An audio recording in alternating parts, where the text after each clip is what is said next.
So this is the hypnosis and weight loss presentation. It's part 4 of the alternatives in weight loss report and presentations done by group 4 for Linda Nichols in the professional writing class of winter 2019-2020. This presentation is being done by Joy-Haessler. Have you ever zoned out while on a long trip or felt a deeper sense of relaxation while meditating? Or had someone ask you a question while watching TV and you didn't even hear them? Well, these states of mind are actually forms of hypnosis. In fact, psychology today states that the average person enters a hypnotic state about twice a day without even realizing it. So, what is hypnosis? Well, that depends on who you ask, but these are 3 points that are consistent throughout. You've got the deeper sense of relaxation, the hyper focus and concentration on something to the extent of even excluding other things, like the conversation with during the television show, and increased suggestibility. Now, what it can't do is it cannot make you do anything you do not want to do. It is a state that you are lucid in and are aware of doing before and, well, during and after its state. So hypnotherapy has been around for a long time. The term hypnosis comes from the Greek god Hypnos, the god of sleep. In 1765, it started being accepted scientifically to treat ailments of the human body. The first hypnotherapy clinic was opened in Paris in 1778, as stated in a formal report. Today, it's recognized by psychologists all over the world as a useful tool to help their patients gain access to thoughts, patterns, restructuring those things that would otherwise take a very long time through other traditional methods. But under the guidance of trained healthcare professionals, hypnosis can be used to ease pain, treat autoimmune disease, combat phobias, break bad habits such as smoking and overeating. Hypnosis can also help people cope with negative emotional states like stress and anxiety, as well as pain, fatigue, insomnia, mood disorders, and more. And that's directly taken from Psychology Today. So the success of hypnosis on someone is based on 3 main factors. Belief that it works, it's a technique that is based on the power of a person's mind. So if someone doesn't believe it's going to work, it's not going to work. For the second point, the MD Lynn Payton estimated about 5 to 10% of the population are considered highly susceptible, about 60 to 79% of the population are moderately susceptible, and the remaining 25 to 30% are minimally susceptible to hypnosis. So that basically means that 5 to 10% of the people can be hypnosed really quick, like snap of the fingers, boom, they're under. Whereas the bottom part, the 25 to 30%, would take a lot longer to get in a state of hypnosis. They would not probably get as deep into hypnosis, if at all, while as the rest of us are somewhere in between those 2 extremes. Now, for the third point, as hypnosis deals with helping to change the mind and some of its patterns, so it's either putting in new ones, getting rid of old ones, or both, the person has to want to have lasting change take effect. So it really is up to the person who's getting hypnotherapy as to whether it actually works for them or not.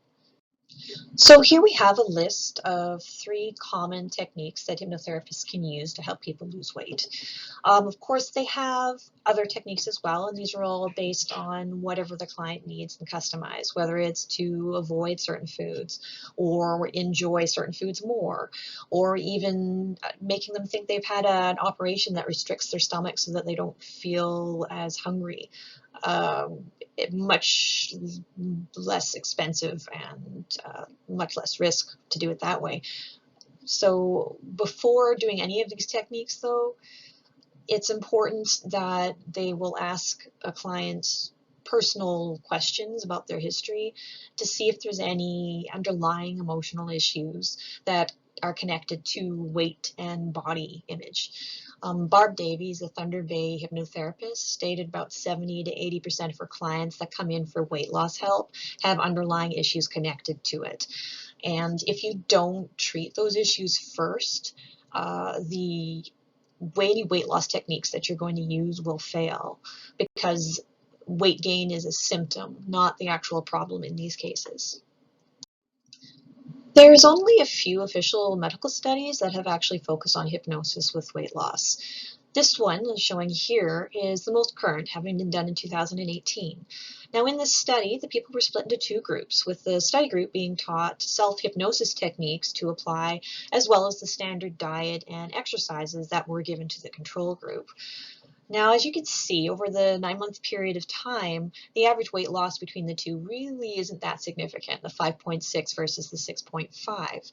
But what's really interesting is what's showing up on the third line, which is a group of people that were within the study group, but these people had been using hypnosis techniques prior to the study. So they were quite familiar with hypnosis, how to use it, and believed in it. And that group, as you can see, experienced a dramatic increase average, almost twice as much as the control group. So it really just brings it back to the point that if you believe in hypnosis, it will work for you.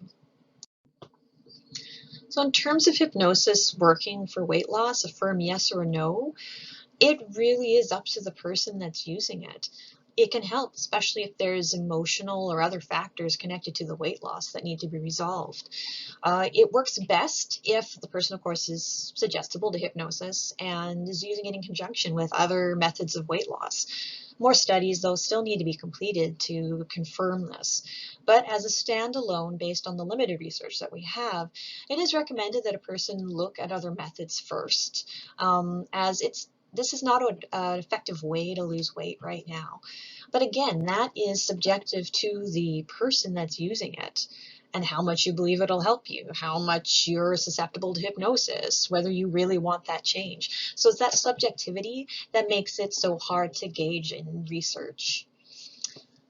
With that, that concludes my findings. I hope you enjoyed the presentation. If you have any questions or would like to see the transcript of the interview I had with Barb Davies here in Thunder Bay, or would like to see the references and the research that was done for this presentation, you are welcome to contact me through my college email or contact Linda Nickel, and she can give you my contact information as well. Thanks very much.